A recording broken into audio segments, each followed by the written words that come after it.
For me, it was, I guess if I'm thinking about it, I'm going right back to when I was just 19 years old. I found myself living by myself. I knew from time to time that things were getting a bit tight.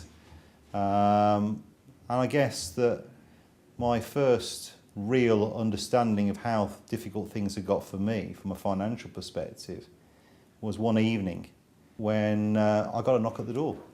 It was a representative of the bank that would like to speak to me about the money that I'd owed them and the communication they sent through to me. The next day I made an appointment to actually go and see the bank manager.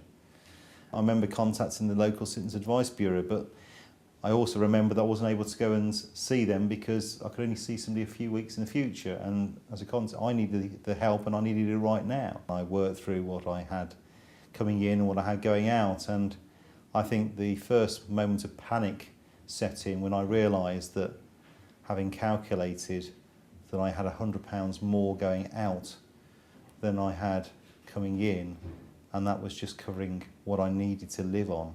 I was able to establish, because fortunately the one thing that I had done when I set out on my own was I'd actually decided to buy rather than rent. For me, that proved to be a major saving grace, if I'm being honest with you, because ultimately I found out that the value of my property had risen, and I found out that I could remortgage potentially.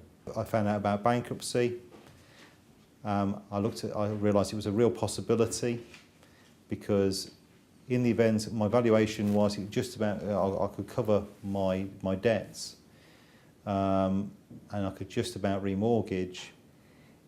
If the bank wouldn't support me, then essentially I would end up in a situation where I'd default on my mortgage, repossession could follow, the valuation of my property would drop by about 15% because it'd be described as a forced sale valuation, and I would suddenly be in over my neck, and therefore bankruptcy was going to be the only option.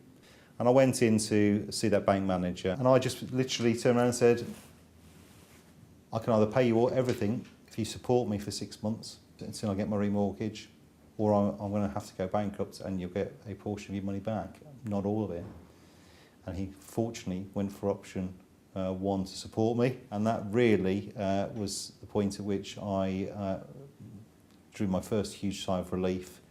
I cut up my store cards, I cut up my credit cards, I worked very strictly to a budget. I managed to get my remortgage through some months later and pay off the debts that I owed. But I remember the anxiety that I went through, the sleepless nights I went through. So I think those are very important. I ate, slept and lived debt for a good few months, and it was a lesson that was that painful that it stood with me and stays with me to this day.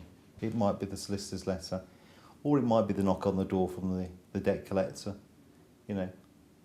But whatever it is, at whatever point it is, you can pull it back, and that's what I learned as well. It's not over. You know, you can pull this situation back. What you need to do, if you don't know how to do it, you need professional help. You need professional guidance, and today there are those that can give you professional guidance. If you're struggling with debt or need some assistance, please contact us on 0800 112 4310, or look at our website www.gemstonefinancial.co.uk.